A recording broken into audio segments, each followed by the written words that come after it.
సత్యం గారు, రేవంత్, సంజయ్ ఇద్దరు RS brothers అంటూ ఇటు కేటీఆర్ ట్వీట్ చేశారు. అండ్ అలాగే బీజేపీకి బీఆర్ఎస్ బి టీం అంటూ రేవంత్ అంటూ ఉంటారు.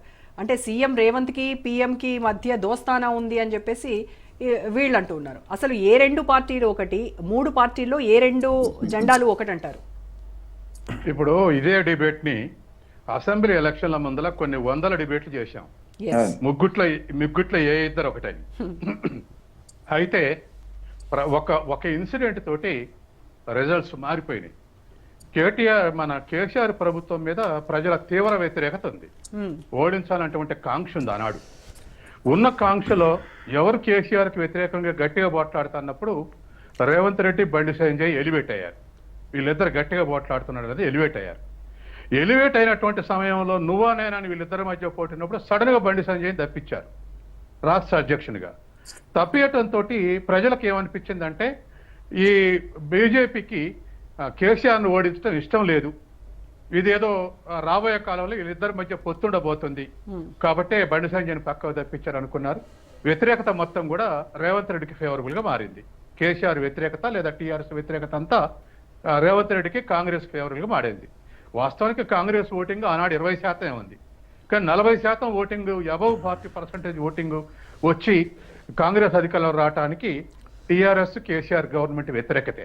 అక్కడ బండి సంజయ్ తప్పియటంతో ఆ పోటీ నుంచి వెనకబడిపోయింది బీజేపీ. ఇది వాస్తవం ఆనాడు అసెంబ్లీ ఎలక్షన్ లో. అయితే ఆనాడు కూడా ఇదే స్టేట్మెంట్లు ఒకరినొకరు నమ్మించడానికి, ప్రజలను నమ్మించడానికి వాళ్ళిద్దరే ఒకటంటే వీళ్ళిద్దరే ఒకటంటే ఇదే స్థాయిలో పోటీ పడి చేశారు. కానీ ఒక యాక్షన్ తోటి అది ఒకవైపు తిరిగింది. ఇంకా ప్రజలు భయంగా వేశారు కాంగ్రెస్ ఓటింగ్. ఎందుకంటే వీళ్ళ దాంట్లో 4 ముఠాలు ఉన్నాయి, వీళ్ళకేస్తే అసలు ఉంటారా లేదా, వీళ్ళు ఉంటారా పార్టీలో, తెల్లారే మారుతారా, అసలు ఒక ముఖ్యమంత్రి ఎన్నుకోగలరా అని అనుమానంతో భయంగా వేశారు. అదే కాంగ్రెస్ అధిష్టానం ముందే మా క్యాండిడేట్ అయిన ముఖ్యమంత్రిని డిక్లేర్ చేస్తే ఇంకో 15 సీట్లు వచ్చాయి. ఎందుకంటే ప్రజలకు ధైర్యం వచ్చేది. అది లేదు కాబట్టి భయం చేసి 65 సీట్ల తోటి కాంగ్రెస్ అధికారంలోకి వచ్చింది. ఇప్పుడు వచ్చేవరకల్లా, ఇవాళ వచ్చేవరకల్లా మళ్ళీ మీరు అన్నటువంటిదే ఏ ఇద్దరు ఒకటైనటువంటి దాన్ని రుజువు చేయడానికి విశ్వ ప్రయత్నం చేస్తున్నారు. ఇది పొలిటికల్ అడ్వాంటేజ్ కోసం రాజకీయ పార్టీలు మాట్లాడటం సహజం. కానీ ఇప్పుడు ఒకటి ఏమిటంటే ఏ ఇద్దరు ఒకటనేటువంటి విషయంలో బీఆర్ఎస్, బీజేపీ భవిష్యత్తులో బీజేపీ బీఆర్ఎస్ సరెండర్ అయ్యే అవకాశం ఉందనేది ఎక్కువ నమ్ముతారు ప్రజలు. ఎందుకంటే మన పార్లమెంట్ ఎలక్షన్ లో బీజేపీకి 8 సీట్లు వచ్చినాయి, కాంగ్రెస్కి 8 సీట్లు వచ్చినాయి. బీఆర్ఎస్ ప్రతిఘటన ఎటుపోయింది? ఒక 10 ఏళ్లు పరిపాలించిన బీఆర్ఎస్ ప్రతిఘటిస్తే వాళ్ళకు ప్రతి నియోజకవర్గంలో 1-2 లక్షల ఓట్లు రావాలిగా, ఓడిపోయినా అంటే దరిదాపు సరెండర్ పాలిటిక్స్ వచ్చేసినాయి. అయితే ఈ పాటికే బీజేపీ తోటి పొత్తు గురిదేది బీఆర్ఎస్ కు. కానీ ప్రధానమంత్రి ఒక స్టేట్మెంట్ ఇచ్చాడు, జీవితంలో ఇలాంటి కేసీఆర్ లాంటి అవినీతి పరుని మేము పొత్తు పెట్టుకోమని డిక్లేర్ చేశాడు వచ్చి ఉత్తర తెలంగాణ సభలో. దాంతో ఇవాళ బీజేపీ ఏం చూస్తుందంటే బీఆర్ఎస్ సూసైడ్ అటెంప్ట్ తోటి లేకుండా పోవాలి, కానీ వీళ్ళు ఉండి వీళ్ళతోటి పొత్తు పెట్టుకున్నటువంటి క్రమం వద్దని బీజేపీ అనుకుంటుంది.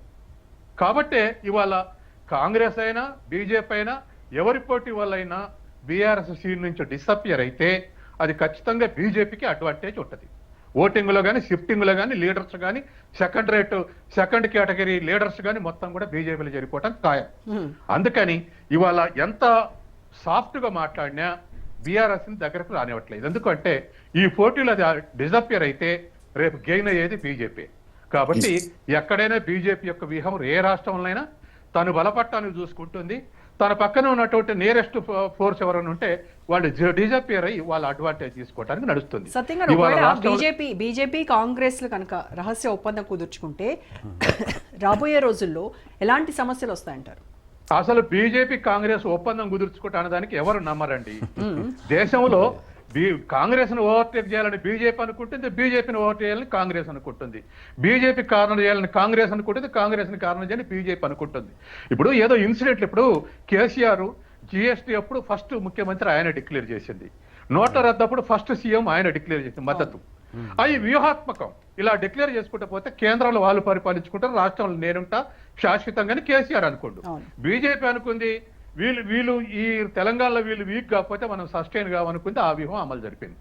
కాబట్టి అది ఒక ఎత్తుగడలకు ఉన్నటువంటిదే తప్ప ఒకటి కావాలి లేదా ఒకటి పొత్తుగుండాలి అనేటువంటి ఉద్దేశంతో అది నడవలేదు. ఇప్పుడు కూడా బీజేపీ కాంగ్రెస్ పొత్తు అని బీఆర్ఎస్ గారు, నేను ఒక వ్యక్తిగా అన్నా నమ్మరు జనం. ఎందుకంటే వాళ్ళు సైద్ధాంతికంగా వైరుధ్యం ఉంది, తర్వాత అధికారం కోసం జరిగే పోరాటంలో కూడా వైరుధ్యం ఉంది. కాబట్టి ఇంత వైరుధ్యం ఉన్న ఒకటి అని చెప్పేసి బీఆర్ఎస్ అంటే నమ్మే పరిస్థితి లేదు. రెండవది, బీఆర్ఎస్ బీజేపీ ఒకటంటే కూడా రాజకీయ పొత్తు కరెక్ట్ కాదు. రాజకీయ పొత్తు పెట్టుకుని ఒకటైతరని కాదు, సరెండర్ అయితేనే పొత్తు పెట్టుకుంటారు. వాళ్ళు రాష్ట్రంలో మేము అధికారం క్లెయిమ్ చేయకు అంటే బీఆర్ఎస్ భవిష్యత్తులో రాజకీయ అధికారాన్ని క్లెయిమ్ చేయరు, వీళ్ళు ఆ ఫోర్స్ లేరు అనుకుంటే 5 సీట్లు 10 సీట్లు పొత్తు పెట్టుకోవాల్సి ఉంటే దగ్గర తీస్తారు తప్ప మేజర్ షేర్ గా ఉండి పొత్తు పెట్టుకుంటాం అనేది బీజేపీ. ఒక్క మాట, బీజేపీ తోటి పొత్తు పెట్టుకుని అస్సాంలో ఘనసంగ్రామ పరిషత్ డిజపియర్ అయిపోయింది, తర్వాత బీఎస్పీ ఉత్తరప్రదేశ్ లో డిజపియర్ అయిపోయింది, గోవాలో గోవంతక్ పార్టీ డిజపియర్ అయిపోయింది, తర్వాత తమిళనాడు అన్నాడీఎంకే పొత్తు పెట్టుకుని డిజపియర్ అయింది. అంటే అది బీజేపీ నెట్వర్క్ కావచ్చు, బలం కావచ్చు, సైద్ధాంతిక బలం కావచ్చు, కొన్ని వ్యూహాలు కూడా కావచ్చు. కాబట్టి పక్కనున్నటువంటి ఒక ప్రాంతీయ పార్టీ వీకెన్ అయితేనే బీజేపీ రైజ్ అవుతుంది. వాళ్ళకు బాగా అవగాహన ఉంది, వాళ్ళ ఆ ఎత్తుగడలు అమలుపరుస్తారు తప్ప వాళ్ళకి ఎవరి మీద ప్రేమ లేదు. వాళ్ళ పార్టీ పెద్ద కావటం కోసం వాళ్ళు ప్రయత్నం చేసుకుంటున్నారు. వీళ్ళు ఎందుకు ఆరోపణలు చేసుకుంటున్నారంటే ఇంకొకళ్ళ మీద, ఇంకో ఇద్దరి మీద అడ్వాంటేజ్ తీసుకోవడానికి వీళ్ళు ఆరోపణలు చేసుకుంటున్నారు అంతే తప్ప దాంట్లో పొత్తుండి ఒకటనేటువంటిది ఒట్టిదే. Right, okay Naresh.